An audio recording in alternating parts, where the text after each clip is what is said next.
Trump's a bitch, and you're like, okay, you are too.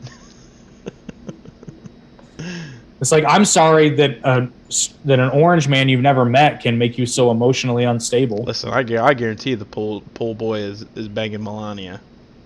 Oh, 100%. And Trump probably knows about it, but he's like, you know what?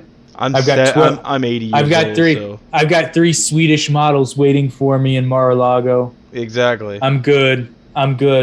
I feel like when he gets married, it's just a publicity thing. You know, it's not really. Well, you know, and there is something to be said about awesome anyway. Yeah, well, there's something to be said about legitimate female companionship. Like, I'm not discounting that at all. Oh yeah, no, yeah. But the fact of the matter is, when any person, not just men, when any person reaches a certain level, like sexual exclusivity is kind of like, I'm not saying it doesn't happen, but it's not. So I'm going to give an Andrew Tate example, and I just introduced you to him, so this will make sense. So he often uses the metaphor of a fruit stand and loyalty. So he says, which of these 2 men is more loyal? Let's say you go to a fruit stand, and the apples are the cheapest thing on the menu. So you got one guy who always goes to the fruit stand, but he can only afford apples. So he always gets apples.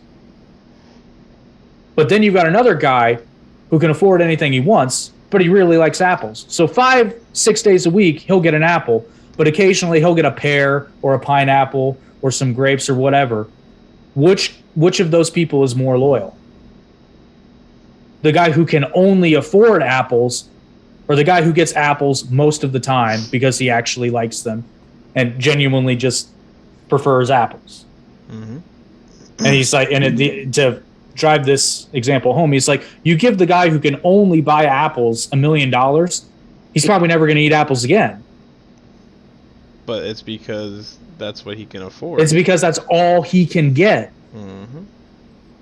Now, that being said, like I said, the point I'm making here is the fact that, you know, when you have a certain means, and this is not just for men, this is for women too. Just when people reach a certain means, like sexual exclusivity all the time is not as common as you would think. I'm not saying it doesn't exist. And that's part of why Will and Jada are probably in their entanglement, so to speak. The difference here is I think Will legitimately loves Jada, and I think Jada, I'm not saying she doesn't care about Will, although I would make the argument that she doesn't, at least not now. I don't think she has a soul, dude. Do you ever see her eyes when she stares and shit like that? Yeah. Like, I'm not trying to be, I am trying to be mean. She looks dead inside. Yeah, and I don't know what happened to her. I've never cared for her as an actor. I'm not trying to say I like dislike her because I don't know her as a person, but as an actor, I don't think she's that good. Like, I could take her, leave her. And the new Matrix that you haven't seen yet, like, she was just yeah. She was like, a bitch in the movie, so I was like, man, she portrays it pretty correctly. That's just like, okay, director, tell me about this character. Well, just go out there and act like you're talking to Will. Okay. Got it.